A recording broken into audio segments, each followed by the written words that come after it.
Hello and good evening. I'm Melisa Idris. Welcome to Consider This. This is the show where we want you to consider and then reconsider what you know of the news of the day. Cities are responsible for over 70% of global greenhouse gas emissions, making urban sustainability a crucial battleground in the fight against climate change. Now, in Malaysia, the push for low-carbon cities have been gaining traction through the Low Carbon Cities Framework and the Low Carbon Cities 2030 Challenge. With the upcoming Low Carbon Cities Awards, we're going to be taking a look today at where Malaysia stands in its goal to create 200 low-carbon zones and 1,000 low-carbon partners by 2030. What will it take to turn our cities into true climate leaders? And are we, as a country, moving fast enough? Joining me on the show today to discuss this further is Norhasliza Mokhtar, who is the Senior Director of the Climate Action Division at the Malaysian Green Technology and Climate Change Corporation, better known as MGTC. Norhasliza, thank you so much for joining me on the show today. We've got a lot to talk about, but I was hoping maybe we could discuss, to start off our conversation, for those who may not be so familiar with what the Malaysian Green Technology and Climate Change Corporation does. It's a bit of a mouthful, so let's call it MGTC. What does it do and how does it fit into Malaysia's broader sustainability and climate agenda? All right, thank you, Mel. Thank you for inviting MGTC today. Actually, MGTC, or Malaysian Green Technology and Climate Change Corporation, it was established way back in 1998. Wow. At that time, we were known as Pusat Tenaga Malaysia or Malaysia Energy Centre, and then we structured become the Malaysian Green Technology Corporation in 2009. And in 2019, we were structured become the Malaysian Green Technology and Climate Change Corporation. Okay. Yeah. So among our function or roles, we are the government agency under the Ministry of Natural Resources and Environmental Sustainability. And among our role is to promote green technology, green growth, low carbon development, green incentives, and also communication, education and public awareness, or SEPA. So among others, low carbon cities is one of our areas that we are focusing on, which we have started the Low Carbon Cities Framework way back in 2011. Oh wow! Yeah. Oh, it's been ongoing for a while. Okay. Yeah. It has been introduced. It was introduced in 2011. Just to guide the local authorities, the developers, the universities, the parks, and all that. So to embark on a low carbon cities initiative. Okay. Yeah. So I mentioned in my intro why cities are so important in this fight against the in this era of the climate crisis. Maybe you can elaborate a little bit why it's important that cities at its core are designed to be greener and reduce their emissions. Yeah, because as you know that, yes, you mentioned earlier that cities contribute about 70% of greenhouse gas emissions, right? So that's why we need to design the cities sustainably, in sustainable manner. Yeah, because people are living in the cities. We are working in the cities, so people are moving to the cities. We work in the cities. We live in the cities. So we want to make the cities livable.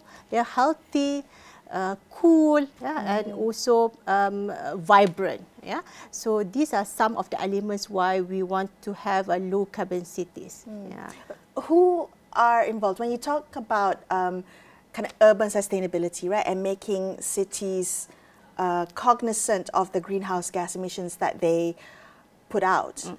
I often think, oh, I will leave that up to the authorities, or I'll leave that up to local government. But talk to me about all the different stakeholders that need to work together collectively to address this.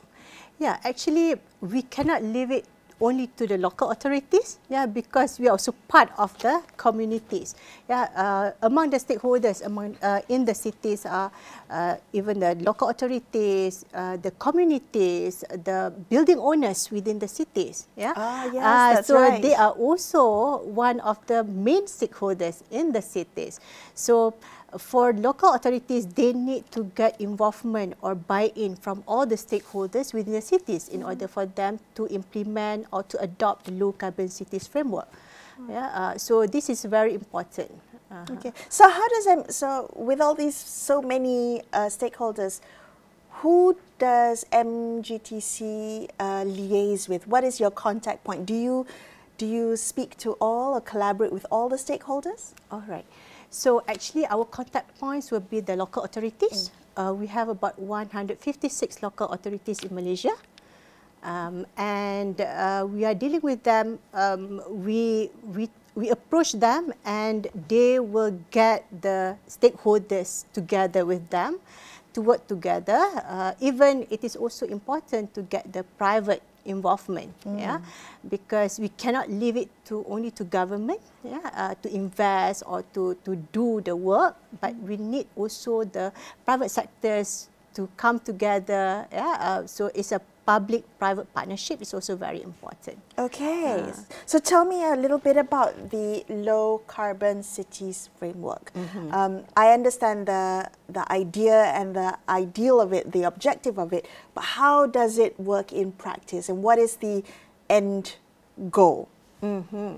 All right. In terms of the low carbon cities framework, it is a framework that designed for the cities, the local authorities, the developers, yeah, to design the cities. So we look at the urban environment, for example, the urban infrastructure, the transportation, yeah, the building itself. So it encompasses a lot of criteria, yeah, within the LCCF. And then even it is quite tough at the beginning for the local authorities to adopt this LCCF, right? So it was quite slow when we started in 2011, and then in 2019 we started to introduce or launch the Low Carbon Cities 2030 Challenge.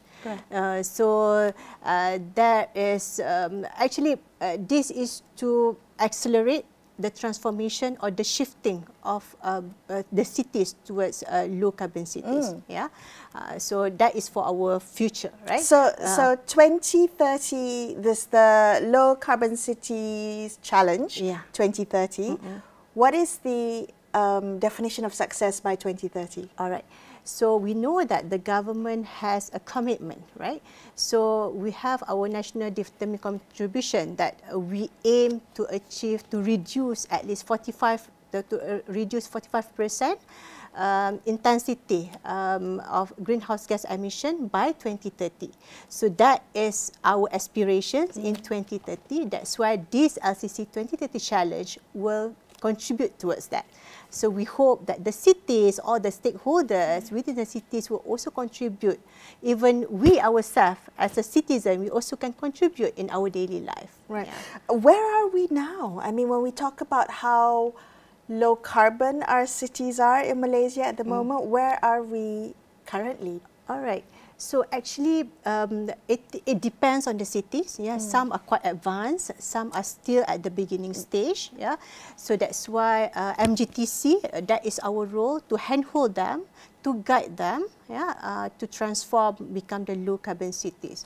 For example, like Putrajaya, Shah Alam, even DBKL.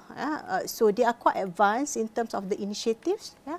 So, for example, you can see that a lot of initiatives being done for the transportation sector. For example, we use public transportation. We want to encourage people to use public transportation.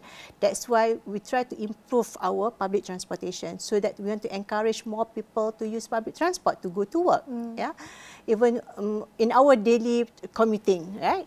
And then, other than that, we are also like in terms of waste management, yeah, and then the energy consumption. So that's why we hope that there are more green buildings in Malaysia, yeah, so that we can preserve or conserve our environment, yeah, towards greenhouse gas emission, to reduce the greenhouse gas emission, and also climate change. Because now people are talking about climate change. That's why that is also one of the reason why we are doing the low carbon cities. You're absolutely right, Norhasliza, to mention that, you know, not all cities move at the same pace when it comes to sustainability. And I think that's important for us to recognize.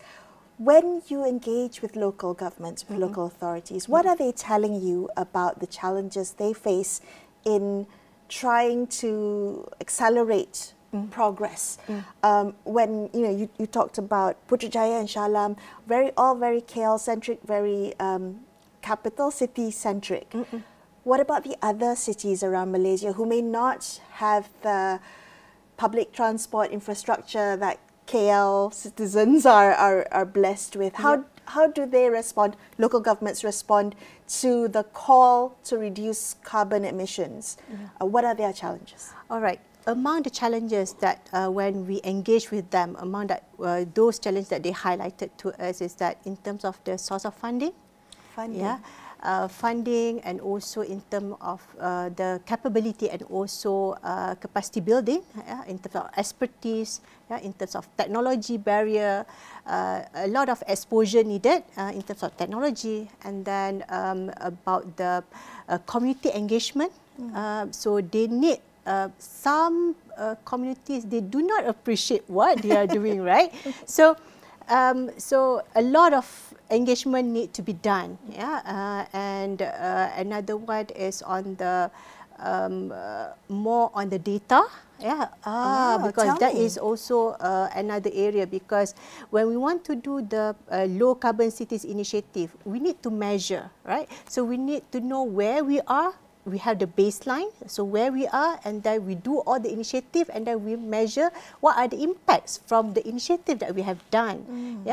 So that is very important. So some of the local authorities, they have issues in terms of data. They need to get the data from all the building owners, for example, for their electricity bills, for example. So, and then so a lot of data needed for waste, for example, how much waste generated in the cities, so in terms of water consumption, in terms of the traffic, because people will look at the traffic, oh, you said that you are low carbon, and we can see that a lot of cars traffic inside the city, traffic jam still there. Right. So these are the issues that they need to tackle to be a low carbon cities. Have they spoken to you about how they've managed to overcome some of these challenges?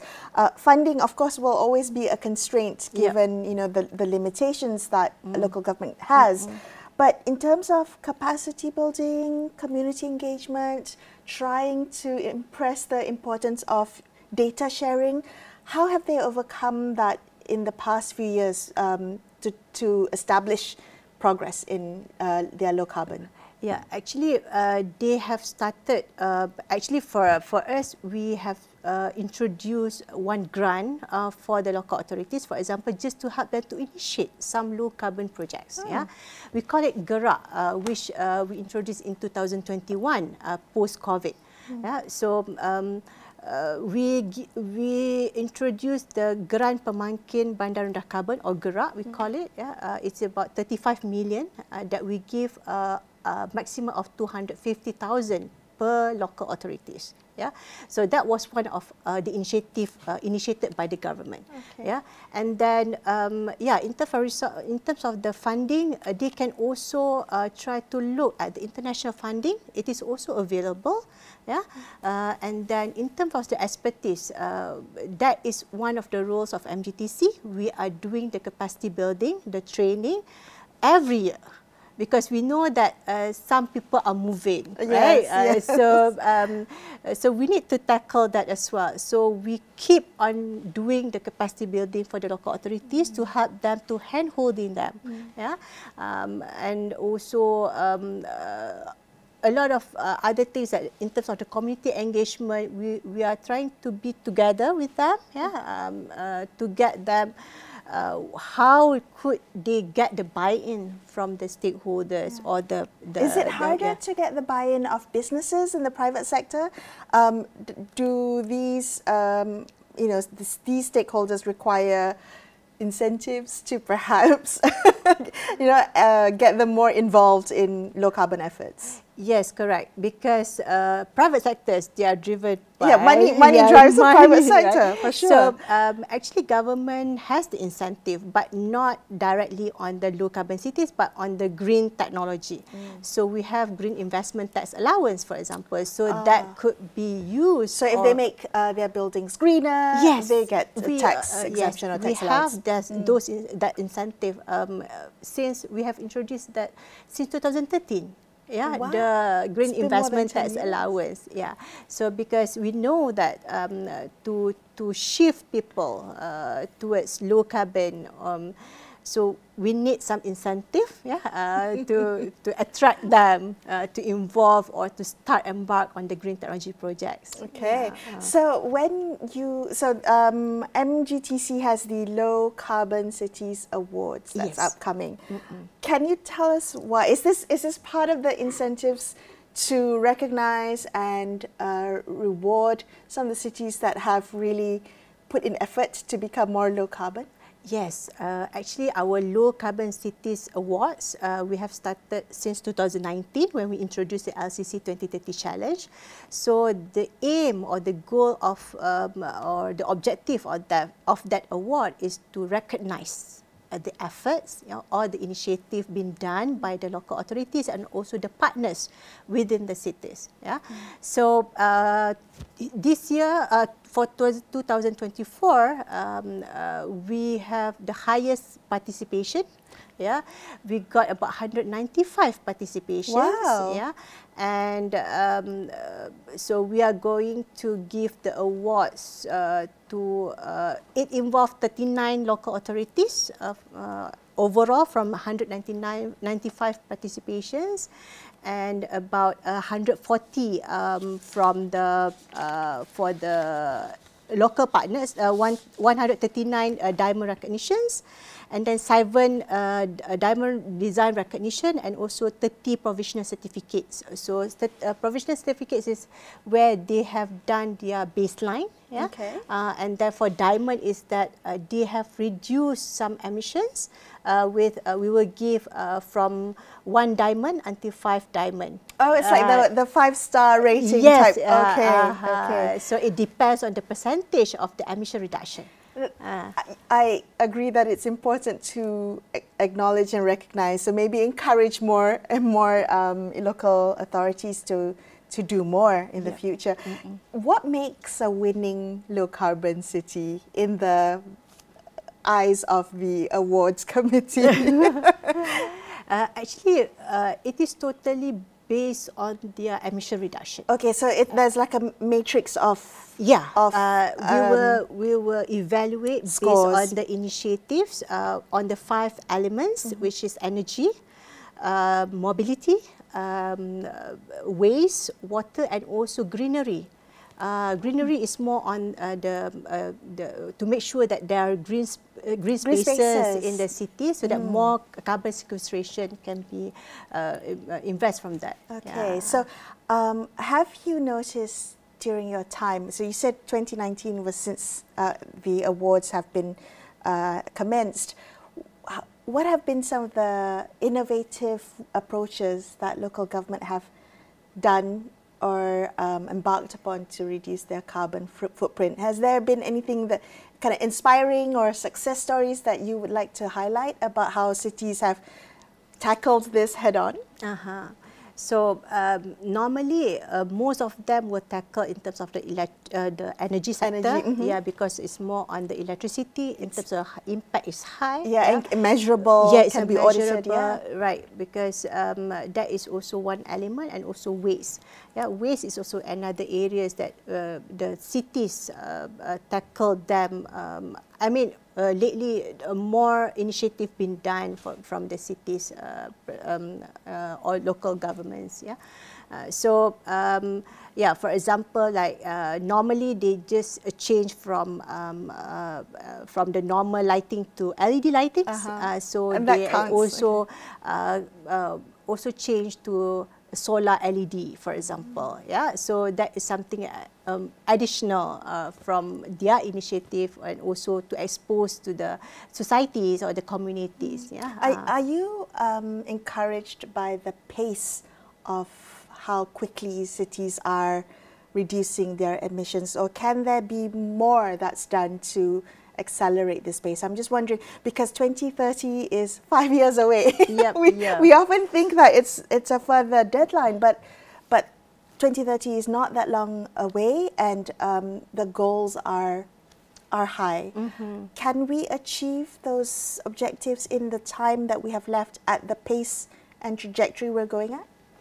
Yeah, I think a lot more efforts need to be done, because some cities are quite advanced in terms of the initiative, right?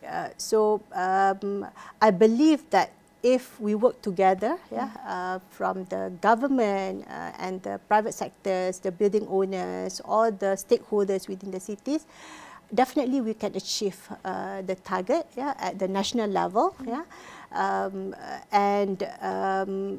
I mean, in terms of a lot of efforts need to be done to get the buy-in, to get more exposure on the new technology, for example, and also maybe to explore other fundings. And also for MGTC, we also have the Green Technology Financing Scheme, for example, or GTFS. So this is also another scheme that the private sector can also try to tap into, yes. Yeah, so which that also has been introduced since 2010.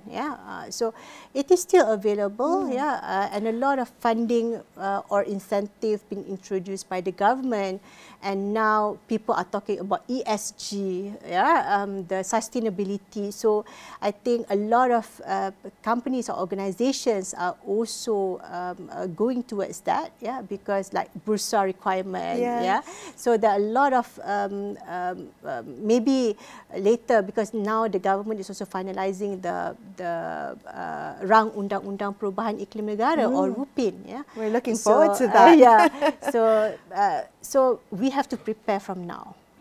So everybody needs to start now, before it's too late. So what are you expecting in this year's Low Carbon Cities Awards? And I have to ask also to look forward into where MGTC is heading towards. What would be the kind of top priorities for the organisation in terms of helping Malaysia achieve its climate goals?